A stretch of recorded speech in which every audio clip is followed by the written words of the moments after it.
नमस्कार। हम चर्चा कर रहे थे उपलब्धि परीक्षणों के प्रकारों की, और इसमें हम बात कर रहे थे प्रामाणिक परीक्षणों की। प्रामाणिक परीक्षणों का अर्थ है कि वह सब विद्यार्थी निर्देशन और समय की समान सीमाओं के अंतर्गत समान प्रश्नों का अनेक प्रश्नों के साथ उत्तर दे। और इसी में हमने चर्चा करी प्रामाणिक परीक्षण, शिक्षक निर्मित परीक्षण, आत्मनिष्ठ। अब शिक्षक निर्मित परीक्षण में दो प्रकार के परीक्षण आ जाते हैं, आत्मनिष्ठ परीक्षण और वस्तुनिष्ठ। और उसके बाद में आत्मनिष्ठ में भी दो प्रकार हैं, मौखिक परीक्षण और निबंधात्मक परीक्षण। प्रामाणिक परीक्षणों की मुख्य विशेषताएं। सबसे पहले विशेषज्ञों द्वारा निर्मित। प्रामाणिक परीक्षण क्या होता है कि ये विशेषज्ञों और विशेषज्ञों के समूह के द्वारा बनाए जाते हैं। ऐसे नहीं है कि कक्ष में जो अध्यापक आपको पढ़ा रहा है, शिक्षक आपको पढ़ा रहा है, उसने एक प्रश्न पत्र बनाया और वो प्रामाणिक हो गया। नहीं, वो शिक्षक निर्मित उपलब्धि परीक्षण हो सकता है, लेकिन प्रामाणिक परीक्षण के लिए विशेषज्ञों का, यानी व्यक्तिगत रूप से उस विषय के विशेषज्ञ हो। अंग्रेजी के लिए बन रहा है, हिंदी के लिए बन रहा है, उर्दू के लिए बन रहा है, गणित के लिए बन रहा है, मनोविज्ञानी के लिए बन रहा है, उपलब्धि के लिए बन रहा है, अभिरुचि के लिए, ये विशेषज्ञ और उनका समूह होगा। दूसरा है निश्चित समूह। इसका निर्माण परीक्षण निर्माण के निश्चित नियमों और सिद्धांतों के अनुसार किया जाता है। निश्चित समूह यानी दूसरी विशेषता क्या है? निश्चित समूह। कोई एक निश्चित समूह होता है, वो निश्चित नियमों और सिद्धांतों के अनुसार, यानी उस उपलब्धि प्रामाणिक उपलब्धि परीक्षण का निर्माण ही निश्चित समूह में होता है, जहां नियमों और सिद्धांतों के अनुसार किया जाता है। फिर आता है विभिन्न कक्षाओं और विषयों के लिए। प्रामाणिक परीक्षणों का निर्माण विभिन्न कक्षाओं और विषयों के लिए किया जाता है। एक कक्षा और एक विषय के लिए एक ही प्रकार के परीक्षण होते हैं। जैसे अब देखिए, यदि हम बुद्धिलब्धि परीक्षण की बात करें तो वो होता है कि या तो मान लीजिए कि वो आपका आ जाएगा कि 0 से लेकर 14 वर्ष के बालक बालिकाओं के लिए, या आपका आ गया 13 से लेकर 18 वर्ष के बालक बालिकाओं के लिए, या आपका आ गया 18 से लेकर 25 वर्ष के बालक बालिकाओं के लिए, या आ गया आपका सीनियर सेकेंडरी स्तर के लिए, माध्यमिक स्तर के लिए, प्राथमिक स्तर के लिए, उच्च स्तर के लिए। जो एक कक्षा और एक विषय, तो इनको हम कहते हैं कि विभिन्न कक्षाओं और विषयों के लिए जो प्रामाणिक परीक्षणों का निर्माण होता है। प्रश्नों की बहुसंख्या। इसमें इस विशेषता में क्या होता है, इसमें प्रश्न बहुत अधिक होते हैं और अनुभव के आधार पर प्रश्नों की संख्या कम कर दी जाती है। ये बहुसंख्या वाले प्रश्न होते हैं। जैसे अभी मैं एक रुचि परीक्षण की बात कर रही थी और उसमें लगभग 140 प्रश्न थे, तो उसमें फिर जो परीक्षण लेने वाला है वो अनुभव के आधार पर परीक्षण कम कर देता है। निश्चित निर्देश। प्रामाणिक परीक्षणों में जो दिए गए निर्देश है वो बिल्कुल निश्चित होते हैं और बिल्कुल सटीक होते हैं। प्रश्नों को निश्चित निर्देशों के अनुसार निश्चित समय में ही करना पड़ता है। जैसे मैं जलोटा जी के सामूहिक बुद्धिलब्धि परीक्षण की बात करूं तो उनका निश्चित समय है, निश्चित अवधि है। मूल्यांकन और अंक के लिए भी निर्देश, कैसे मूल्यांकन करेंगे और किस प्रश्न का कैसे अंक देंगे, वो भी निर्देश दिए हुए होते हैं। और एक विशेषता है अनेक विद्यार्थियों पर प्रयोग। ऐसे जो परीक्षण हैं, कौन से? प्रामाणिक परीक्षण, जिनको सत्यापित किया जा चुका है। ऐसे परीक्षण जो होते हैं ये समस्त कक्षा के लिए जाते हैं। सैकड़ों हजारों विद्यार्थियों पर इनका परीक्षण किया जाता है, चाहे दिल्ली में करे, आगरा में करे, राजस्थान में करे, महाराष्ट्र में करे, मध्य प्रदेश में करे, उत्तर प्रदेश में करे, मेघालय में करे, मणिपुर में करे, श्रीनगर में करे, कहीं भी करे, किसी भी विद्यार्थी पे करे और कितने हजारों की संख्या में करे, इनका परीक्षण किया जाता है और ये विद्यार्थियों पर इनका प्रयोग किया जाता है। प्रकाशन, ये भी एक विशेषता है, किसी संस्था और व्यापारिक प्रतिष्ठानों के द्वारा प्रकाशित होते हैं। अब हम प्रमाणित की बात कर रहे हैं तो प्रमाणित कब होगा? जब उसको कोई संस्था प्रकाशित कराएगी, या व्यापारिक प्रतिष्ठान द्वारा प्रकाशित होंगे, तब ये होगा भाई वो प्रमाणित है, वो प्रकाशित हो चुका है वहाँ से। तो जब हम बात कर रहे हैं इसके परीक्षणों के, उपलब्धि परीक्षणों के प्रकार की, तो प्रमाणिक परीक्षण की बात करी, और प्रमाणिक परीक्षण में भी के जो हमारा विशेषताएं हैं, मुख्य विशेषताएं हैं, उसमें विशेषज्ञों द्वारा निर्मित होते हैं, निश्चित समूह में बनाए जाते हैं, विभिन्न कक्षाओं और विषयों के लिए बनाए जाते हैं, प्रश्नों की बहुसंख्या होती है, उसमें निश्चित निर्देश दिए हुए होते हैं, अनेक विद्यार्थियों पर प्रयोग किया जा सकता है और उन्हें प्रकाशित भी किया जाता है। आगे बढ़ते हैं और बात करेंगे हम भारत में उपलब्धि परीक्षणों के केंद्र की। यानी क्योंकि हम बात कर रहे हैं प्रमाणित परीक्षणों की, और प्रमाणित परीक्षणों में यदि विशेषताओं में आपने ध्यानपूर्वक सुना हो तो मैंने अंत में कहा है कि प्रकाशन किया जाता है, इनका प्रकाशन किया जाता है। तो इन प्रकाशन में अब प्रकाशन के लिए कौन कौन से ऐसे केंद्र हैं जहां उपलब्धि परीक्षणों का वो केंद्र है, जहां उनकी जांच की जाती है, मूल्यांकन किया जाता है और उनको प्रकाशित किया जाता है। सबसे पहले है बड़ौदा विश्वविद्यालय, जामिया मिलिया इस्लामिया नई दिल्ली, केंद्रीय शिक्षा संस्थान नई दिल्ली, BR शिक्षा विद्यालय आगरा और डॉक्टर AE हार्पर का उपलब्धि परीक्षण। ये कुछ बड़े केंद्र है जहां पर उपलब्धि परीक्षणों का प्रकाशन भी किया जाता है, सत्यापन भी किया जाता है, मूल्यांकन भी किया जाता है, और ये केंद्र भी है। अब बड़ौदा जो विश्वविद्यालय है, यहाँ पे रेखागणित, बीजगणित, अंकगणित और निदानात्मक उपलब्धि परीक्षणों के निर्माण के लिए यहाँ उपलब्धि परीक्षण जांचे जाते हैं, सत्यापित किए जाते हैं, प्रकाशित किए जाते हैं। और गणित, विशेष रूप से जो गणित के उपलब्धि परीक्षण पत्र है या प्रपत्र है, उनका श्रेय बड़ौदा विश्वविद्यालय को जाता है।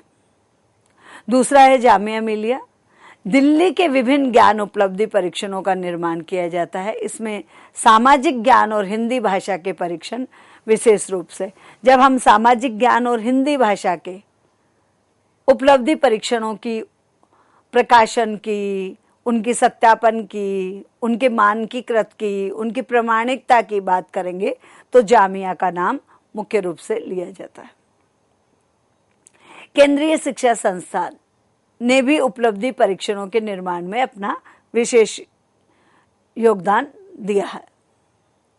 BR शिक्षा विद्यालय आगरा, इस संस्था का नाम भी उपलब्धि परीक्षणों में उल्लेखनीय है। यदि आप मनोवैज्ञानिक के बहुत सारे परीक्षणों की बात करते हैं, रुचि परीक्षण, अभिरुचि परीक्षण, बुद्धिलब्धि परीक्षण, व्यक्तिगत परीक्षण, केस स्टडी, बहुत सारे यदि आप बात करेंगे तो आगरा का नाम बहुत ही प्रमुखता से लिया जाएगा। डॉक्टर AE हार्पर का उपलब्धि परीक्षण, इन्होंने इलाहाबाद में अंग्रेजी भाषा के लिए उपलब्धि परीक्षण का प्रयोग किया।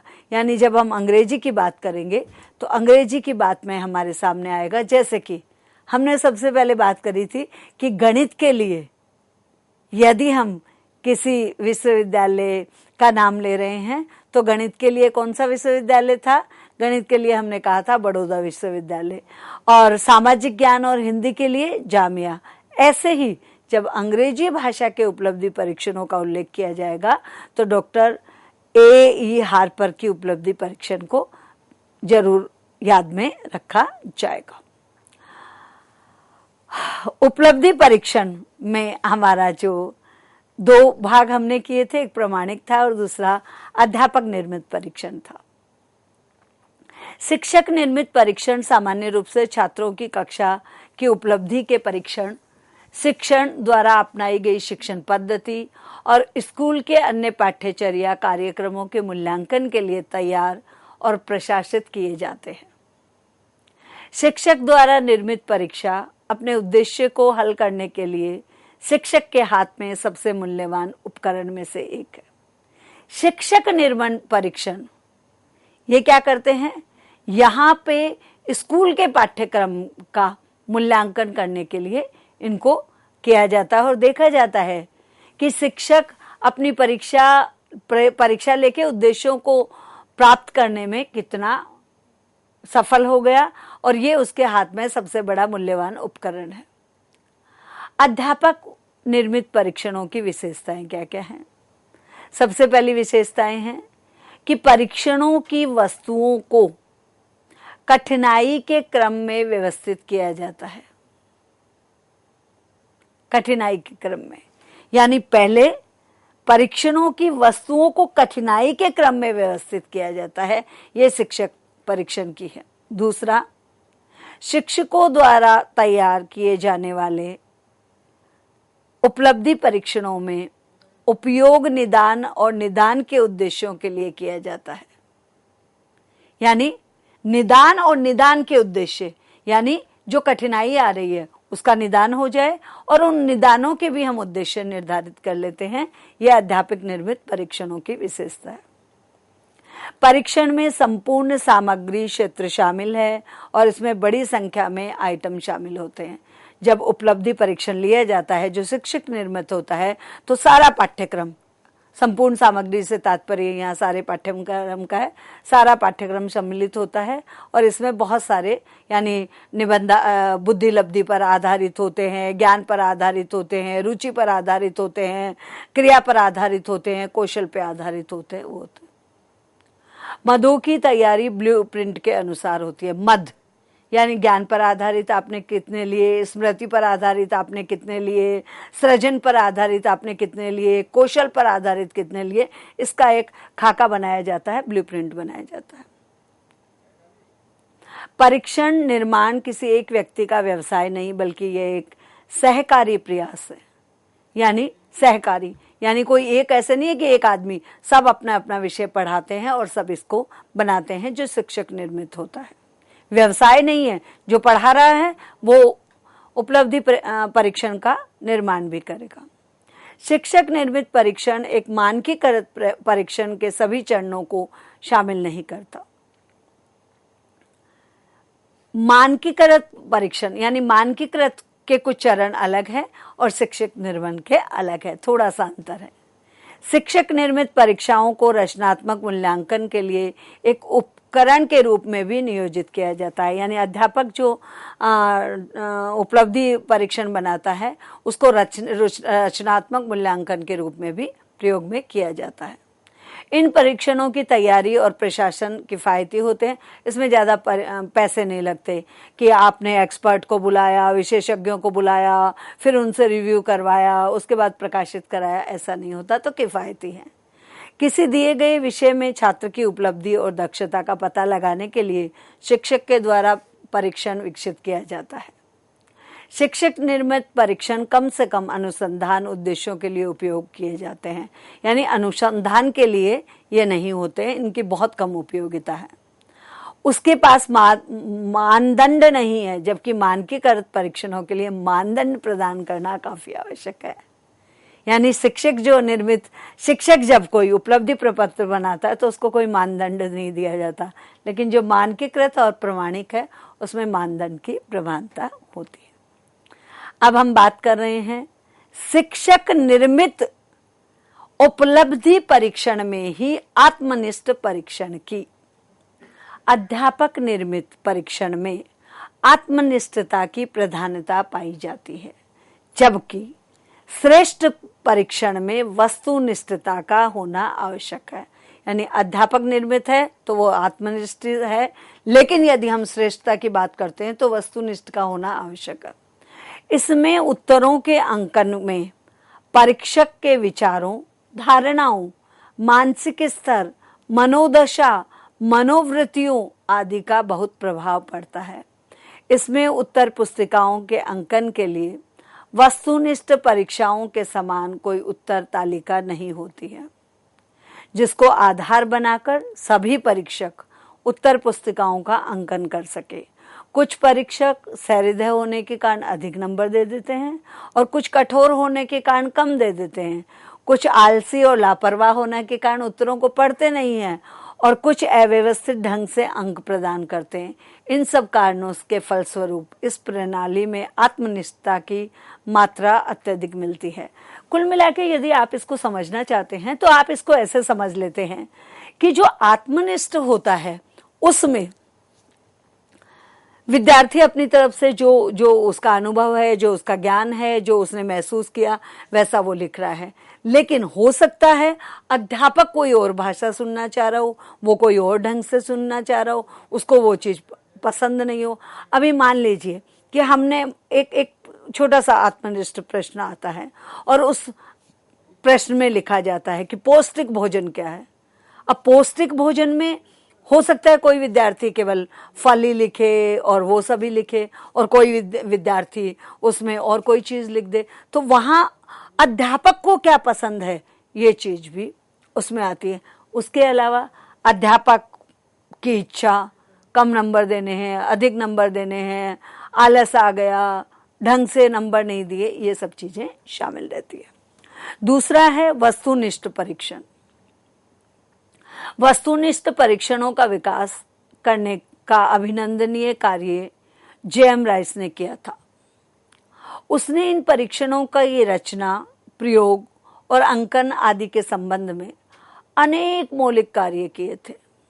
उनके कार्यों से प्रोत्साहित होकर के स्टार्च एम एलियट ने अनेक अध्ययन करके इस परीक्षणों की उपयोगिता को सिद्ध किया। फलस्वरूप इनके प्रयोग पर अधिकाधिक बल दिया जाने लगा। वस्तुनिष्ठ परीक्षा वह परीक्षा है जिसमें विभिन्न परीक्षक स्वतंत्रता पूर्वक कार्य करने के उपरांत अंकों के संबंध में एक ही निष्कर्ष पर पहुंचते हैं अथवा समान उत्तरों के लिए समान अंक प्रदान किए जाते हैं। इस संबंध में गुड महोदय ने कहा है, वस्तुनिष्ठ परीक्षा साधारणतः सत्य असत्य उत्तर, बहुसंख्यक चुनाव, मिलान या पूरक प्रश्नों के उत्तरों पर आधारित होती है, जिसके सही उत्तरों का तालिका की सहायता से अंकन किया जाता है। यदि कोई उत्तर तालिका के विपरीत होता है तो उसे गलत मान लिया जाता है। अब देखिए, आप इसमें देखिए, जब हम बात कर रहे हैं किसकी बात कर रहे हैं, हम बात कर रहे हैं वस्तुनिष्ठ प्रश्नों की। अब वस्तुनिष्ठ प्रश्नों में क्या होता है कि सबको समान अंक देने होते हैं, या तो वो उत्तर गलत है या वो सही है, और साथ में कई बार तो उत्तर तालिका भी दी जाती है, उसी के अनुसार दिया जाता है। अब उस उत्तर तालिका में भी यदि उत्तर गलत है तो विद्यार्थी को वो गलत पे ही वो चिन्हित हो जाता है। वस्तुनिष्ठ परीक्षाओं के प्रकार कौन कौन से प्रकार हैं? सरल पुनः स्मरण परीक्षण। सबसे पहले सरल और पुनः स्मरण, यानी सरल पुनः स्मरण, दोबारा उसको याद किया जाए। जैसे मान लीजिए कि मैंने कहा कि 26 सितंबर से नवरात्र प्रारंभ होने वाले हैं। नवरात्रों में रामलीला का आयोजन होता है। अब मैंने प्रश्न किया, क्या प्रश्न किया मैंने? नवरात्रों में कौन सी लीला का मंचन किया जाता है? पुनः स्मरण परीक्षण। दूसरा है सत्य असत्य परीक्षण। सत्य यानी सही और गलत को चिन्हित करना। मैंने एक वाक्य आज के इसमें बोला, आज कहीं पर भी बारिश नहीं हो रही है। अब आप आज का मौसम देख के लिखेंगे कि नहीं, ये असत्य वाक्य है। बहुसंख्यक चुनाव परीक्षण, एक के सामने अनेक हमने चुनाव, बहुसंख्यक चुनाव, बहुत सारे हमने विकल्प दे दिए, उन विकल्प में से एक को चुनना। मिलान परीक्षण, मिलान करना, राम सीता, दशरथ सुमित्रा या कैकेयी या कौशल्या, उसके बाद में हमने लिखा कृष्ण राधा, तो इस प्रकार से मिलान करिए उनको ऊपर नीचे करके। पूरक परीक्षण, और पूरक उनको उत्तर करिए। अब हमारा आ जाता है वस्तुनिष्ठ में भी हमारे दो प्रकार हो जाते हैं, जब हम बात कर रहे थे, प्रारंभ में ही हमने बात करी है कि दो प्रकार के हैं। एक तो हमारा कौन सा हो गया, एक तो हमारा मानकीकृत हो गया, और मानकीकृत के बाद में हमारा दूसरा आया है प्रमाणित। और मानकी प्रमाणित हो गया, प्रमाणित के बाद शिक्षक निर्मित, उसमें आत्मनिष्ठ और वस्तुनिष्ठ। अब वस्तुनिष्ठ में भी दो प्रकार और आ गए हैं। पहले तो मैंने आपको ये बताया कि वस्तुनिष्ठ होते कौन कौन से हैं। अब वस्तुनिष्ठ जो होते हैं उसमें भी दो पुनः प्रकार आ गए। तो पहला प्रकार कौन सा है, मौखिक परीक्षण। एक समय ऐसा था, एक समय यानी वैदिक काल, एक समय ऐसा था जब विद्यालयों तथा उच्च शिक्षा संस्थानों में मौखिक परीक्षाओं की प्रधानता थी। लेकिन आधुनिक युग में लिखित परीक्षाओं का प्रचलन होने के कारण इनका महत्व बहुत कम हो गया है। फिर भी प्राथमिक कक्षाओं तथा उच्च कक्षाओं में विज्ञान के विषयों में प्रयोगात्मक परीक्षाओं के रूप में अब भी इनका अस्तित्व शेष है।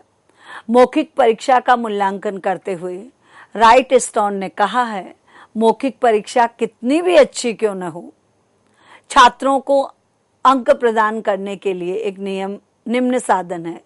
इसका महत्व केवल निदानात्मक साधन के रूप में और उन परिस्थितियों में है जिसमें लिखित परीक्षाओं का प्रयोग नहीं किया जा सकता।